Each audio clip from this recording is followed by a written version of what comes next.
Gutter और cockroach वाले बयान पर कंगना रनौत ने एक बार फिर से सफाई दे दी है। अब कंगना ने साफ कहा है कि उनका निशाना पूरी जेंजी नहीं बल्कि जंतर मंतर पर प्रदर्शन कर रहे कुछ लोगों पर ही था। इतना ही नहीं, उन्होंने शबाना आजमी का नाम लेकर भी अपनी बात सामने रखी है। तो आखिर कंगना ने अब क्या कहा है, चलिए जानते हैं। नमस्कार, मैं फरीदा गजर। इस वक्त आप जुड़े हुए एक न्यूज 24 के साथ। देखिए, बीजेपी सांसद अभिनेत्री कंगना रनौत एक बार फिर से अपने पुराने बयान को लेकर चर्चा में आ चुकी हैं। बता दें कि जेंजी को जनरेशन गटर कहने और कुछ प्रदर्शनकारियों के लिए कॉकरोच जैसे शब्द इस्तेमाल करने के बाद अब कंगना ने अपने बयान का बचाव भी कर दिया है। बता दें कि उन्होंने साफ कहा है कि उनकी टिप्पणी पूरी युवा पीढ़ी के खिलाफ नहीं थी। दरअसल बता देते हैं कि कंगना रनौत ने नीट यूजी पेपर लीक के विरोध में जंतर मंतर पर हुए प्रदर्शन को लेकर सोशल मीडिया प्लेटफॉर्म पर कुछ प्रदर्शनकारियों की आलोचना भी कर दी थी। जी हां, बता दें कि इसी दौरान उन्होंने जनरेशन गटर और कॉकरोच जैसे शब्दों का इस्तेमाल भी किया था। उनके इस बयान के बाद से सोशल मीडिया पर काफी विवाद भी खड़ा हुआ है और उन पर पूरी जेंजी को निशाना बनाने का आरोप भी लगाया गया है। वहीं अब कंगना ने एक बार फिर से सफाई देते हुए कहा है कि उन्होंने पूरी युवा पीढ़ी के बारे में ऐसा कुछ भी नहीं कहा है, बल्कि उनका कहना है कि जंतर मंतर पर मौजूद भीड़ में सिर्फ जेंजी के युवा ही नहीं थे, बल्कि अलग अलग उम्र के लोग भी शामिल हुए थे। बता दें कि कंगना ने यहां तक कहा है कि वह शबाना आजमी जैसे लोग भी वहां पे मौजूद थे।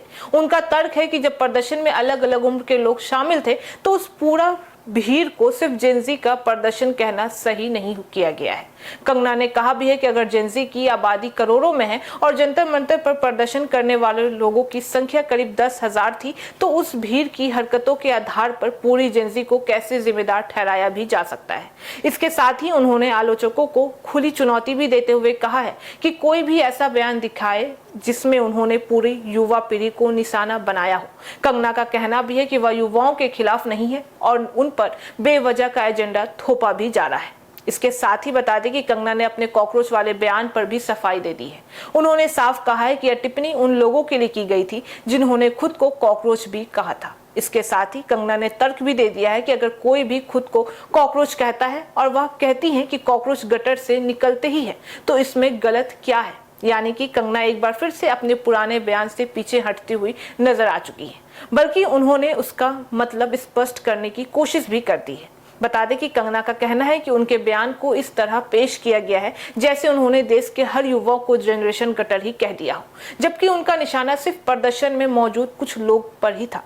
वहीं बता दें कि उनके पुराने बयान की बात करते हैं तो कंगना ने प्रदर्शनकारियों की भाषा और व्यवहार पर सवाल उठाते हुए उन्हें जनरेशन गटर भी कह दिया था। उन्होंने प्रदर्शन से जुड़े हुए कुछ वीडियोस और रील पर नाराजगी भी जताई थी और अब नई सफाई में कंगना ने दो बातें साफ करने की कोशिश भी कर दी है। पहली कि वह पूरी जेंजी के खिलाफ खड़ी नहीं थी और दूसरी, कॉकरोच वाला बयान अभी सिर्फ युवाओं के लिए नहीं था। हालांकि बता दें कि कंगना ने की नई सफाई के बाद भी विवाद पूरी तरह से खत्म होता हुआ दिखाई नहीं दे रहा है, क्योंकि सवाल अब यह भी खड़ा उठता है कि किसी भी प्रदर्शन में शामिल कुछ लोगों के व्यवहार की आलोचना करते हुए पूरी पीढ़ी से जोड़ने शब्दों को गलत तरीके से जोड़ना या इस्तेमाल करना कितना सही भी होता है। तो कंगना रनौत ने जनरेशन गटर और कॉकरोच वाले बयान पर एक बार फिर से अपना पक्ष भी साफ कर दिया है, लेकिन उनकी सफाई के बाद भी इस बयान पर बहस जारी चल रहा है। अब आपको क्या लगता है कि कंगना ने इस बार सही सफाई दी है या फिर उन्हें अपनी पुराने बयान पर माफी मांगनी चाहिए थी? अपनी राय हमें कमेंट बॉक्स में जरूर बताइएगा। तो फिलहाल इस खबर में बस इतना ही। बाकी ऐसी तमाम खबरों के लिए देखते रहिए न्यूज 24। हर खबर सबसे पहले सबसे सटीक। वीडियो को लाइक करें, शेयर करें, चैनल को सब्सक्राइब करना ना भूलें। धन्यवाद।